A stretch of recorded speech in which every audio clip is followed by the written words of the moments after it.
Greetings, everybody, and welcome back to another episode of the Decision Hour. I am your host, Adam Bird. It's great to be back behind the mic, and I got a great guest lined up for you guys today. Recently, I was introduced to him and this organization that we're going to be talking about today, and it's very important topic, I think, today. So without further ado, I'm going to bring on my new friend, Sean Connaughton. Did I say that right?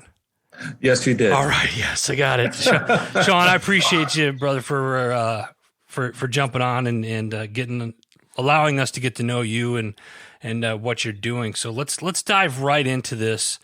Tell us a little bit about yourself, who you are, and your military career and things that you've done in public service as well. Sure. Well, Adam, first, thanks for doing this, and we very much appreciate absolutely interest and support.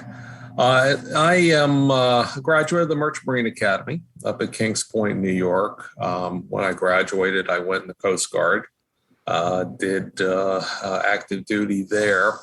When I got out, I actually went back to the Naval Reserve and was a drilling reservist for an additional 18 years. So I just finally turned 60, so I'm now getting that wonderful once a month paycheck from the United States government. Nice, congrats. But I went to law school at night along the way, practiced law, ran for public office. I was the chairman of the Board of Supervisors of Prince William County, just south of Washington, where Quantico is located. I was also, later I ran the U.S. Maritime Administration under President Bush. And then I was Secretary of Transportation in Virginia under Governor Bob McDonnell. And for the last eight and a half years, I have been the president and CEO of the Virginia Hospital Healthcare Association, which is a large trade association representing all the hospitals and health systems in Virginia. Wow. You have got your hands full, and you've gotten around quite a bit. So first off, thank you for your service. And the reason, one of the reason why we had you come on today is that you are kind of heading up a program, or it's the 9/11 National Pentagon Memorial Foundation. And when you think about 9/11, yeah, still kind of tough to talk about because it's changed so many lives. But the Pentagon Memorial Foundation, that's the only one that doesn't have, if I'm not mistaken, and please correct me if I'm wrong, but I believe that's the only one that doesn't have like an education center where people can walk in and learn more. Is that correct? Yeah, that's definitely correct. And that's one of the things that we are working very diligently to raise money for, as well as get under construction, Visitor Education Center. It's now a little over 20 years since 9/11 occurred. And you look at what they built in New York, which is an incredible museum and memorial to who died there.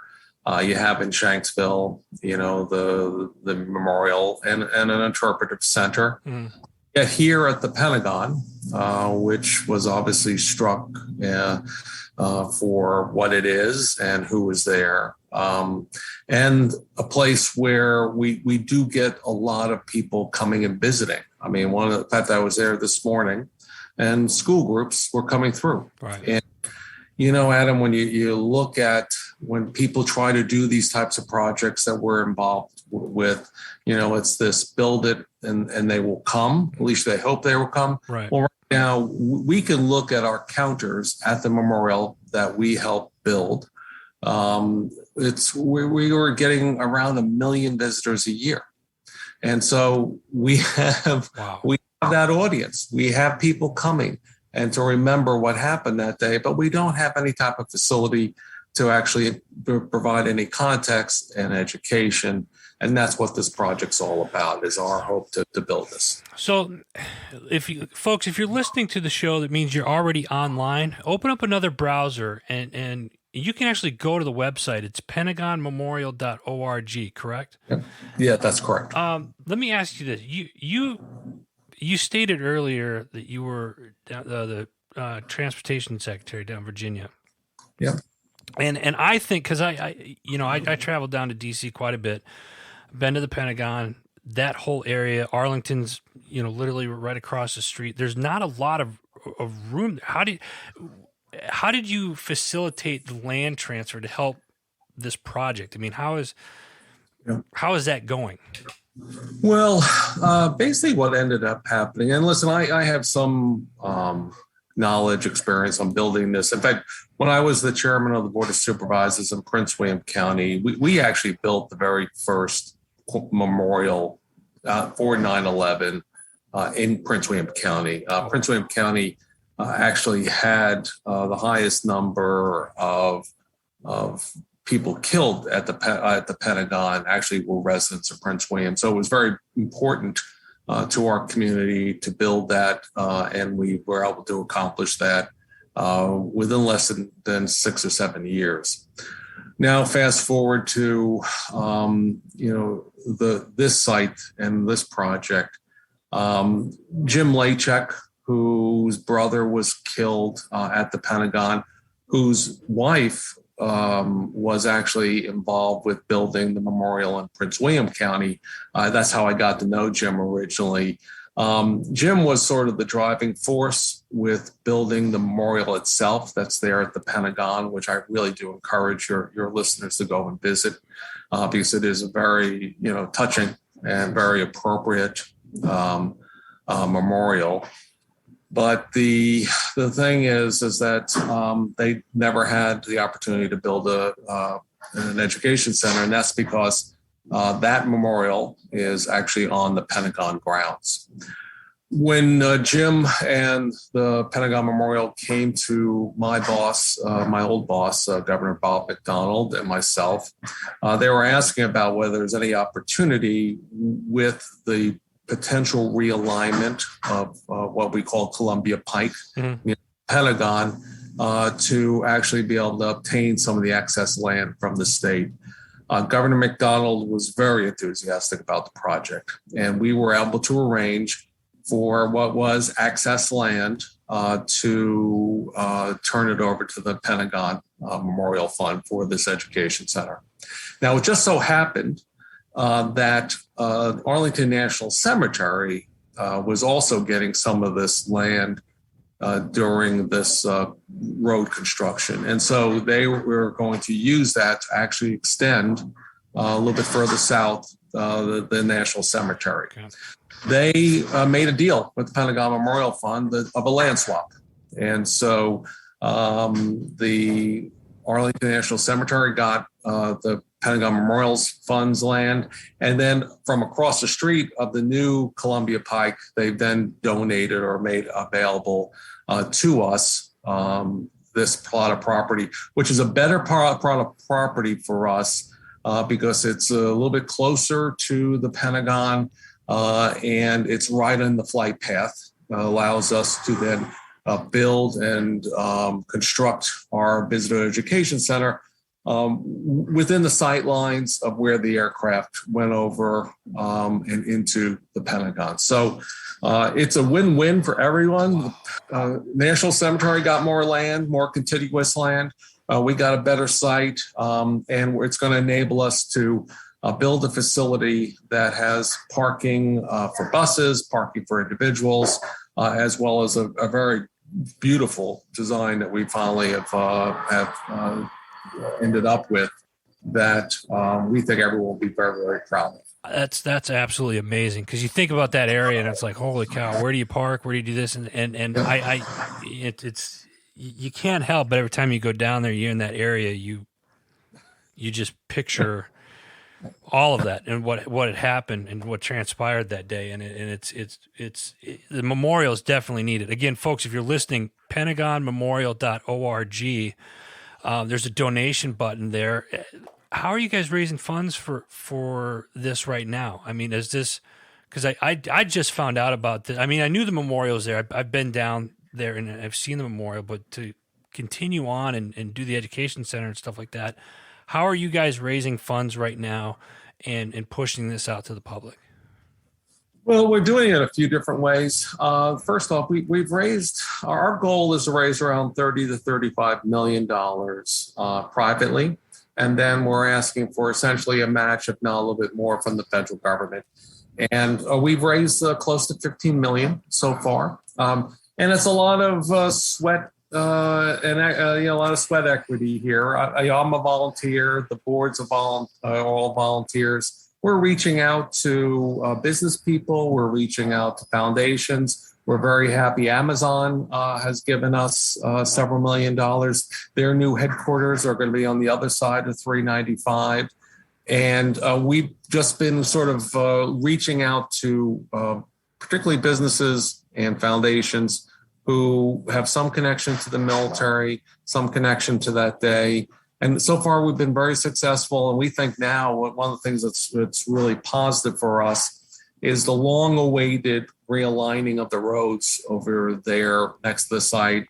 That's going to enable us to actually go to construction is finally underway. And in fact, when you go over there, if anyone ever looks at where the Air Force Memorial is, you can see earth finally being moved and the roads are being realigned. And the closer we get to, people see real dirt moving, the more people are excited about it and are interested in potentially donating. And so we are very excited. We think that we can raise the money and get under construction and have as a target date for opening up the Visitors Education Center to be September 11th of 2026. And that's our goal, is to make sure that we get this VEC up and open and operating on the 25th anniversary of 9/11. Wow. Yeah, I was just going to ask, we need a target date. And how, man, it's bringing so many questions now. The importance of this project and its symbolism to you on a personal level, and share that with us. And then what type of reaction, as you've gone out, you mentioned you're volunteering, you're going out and you're raising money for this stuff. What is the reaction that you've gotten from other people about this project and talking to them about it? Well, we've had very, very positive reactions from people. The issue is get the word out. I will tell you that, it's obviously between what happened in Afghanistan recently, Iraq, the war on terror, and there are so many competing other organizations and groups out there. We have to tell our story. We have to remind people of what happened, particularly at the Pentagon, and the fact that it was a strike against our military, and that the majority of the people that were killed that day were military or people who worked for the Department of Defense, as well as passengers who unfortunately were on that aircraft when it went in. But, it is about making people understand that in the long term, we have to tell this story. It is scary out. It is so scary when you look at, it's been over 20 years. The vast majority of young Americans obviously were born after that date. That's a distant memory of no memory at all. And, in fact, we've done different types of polling, and they misidentify what happened on 9/11. It was a plane crash. It was a bomb, and so we've got to give them some facility they can come to and get, essentially get enough educated. What happened that day? Yes, that's why it's an education center. We need to educate people on what happened that day. My son's 19. He just finished his first year of college, and he was born in 2003. So that's 2 years after 9/11. And growing up, when he was in grade school, they talked a little bit about it, but he's learned most of what happened on 9/11 from me and going to the different sites across the country. Yep. I mean, we've been down there. We're actually going to be in town tomorrow.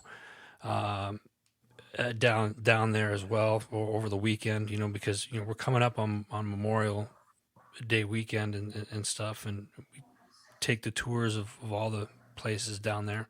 But 9/11 is I think the Pentagon gets forgot about. And I think people tend to focus more on what happened in New York. I get it. We've been out to the site up here in Pennsylvania, and being a military, a veteran myself, it was you always every time you look at the Pentagon, you can't help but to look on that wall, and realize that actually happened. And it's hard to believe it's happened as long as it has. But I think the biggest mistake we would be doing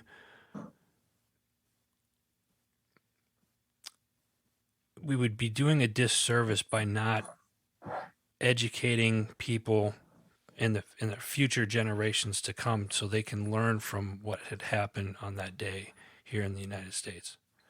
And Adam, think about this. So we're getting 1 million visitors a year. That's unreal. No education center. Yeah. If we could get an education center. Think of that. We could be touching millions, particularly of young Americans, to educate them, to make them understand that the world we live in today was created by something that happened on 9/11. If you look at on so many, well, it's not just it's the military operations, but it's international situation. It's our economy.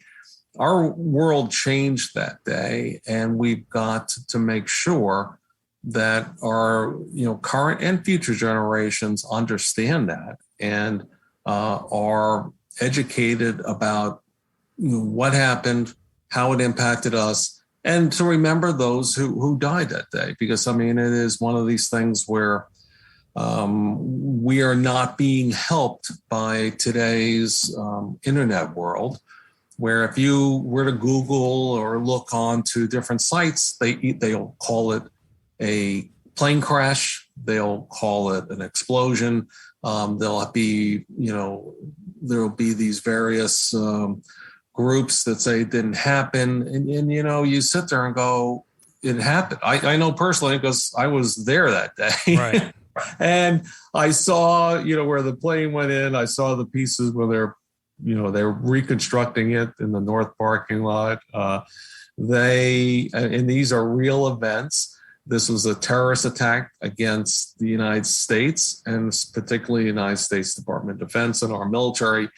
And people have got to remember that and recognize that and be wary of the future. Yeah. A very dangerous world, as we're all seeing right now, not just in the Ukraine, but in places around the world. Again, folks, it's pentagonmemorial.org. If you're listening to the show, open up another browser and take a look at this. And I strongly encourage everybody. The memorial site itself down there at the Pentagon is quite breathtaking, and it's very as you walk around, you the hair on your arms stand up. It's a very humbling, beautiful. It's beautifully done, and I think it just having an education center there where you can learn more about what happened and on that tragic day is a great thing. So there's a donate button, and I encourage everybody to donate to this. This is needed. This is needed for our future generations. And you've heard me say this on the show before. We live in an IT world now, right? Everything's technology, and IT can be good, and IT can be very bad. And I think a lot of the times, and Sean made point of this just a minute ago, when you go on and you start learning about this stuff on certain websites, they don't really tell you what actually happened. You have to hear it from the people that lived it, that have been there. Sean's been there. He's telling you, you're hearing it from somebody firsthand that was there on that day. And his contribution of what he is doing, my hats off to you, sir, because this is such a needed thing. And I really hope that you listeners out there, first off, if you come to DC, you have to go see the memorial, one, and then get involved. Make it, If you haven't donated to an organization, I'd strongly encourage you to make a donation here.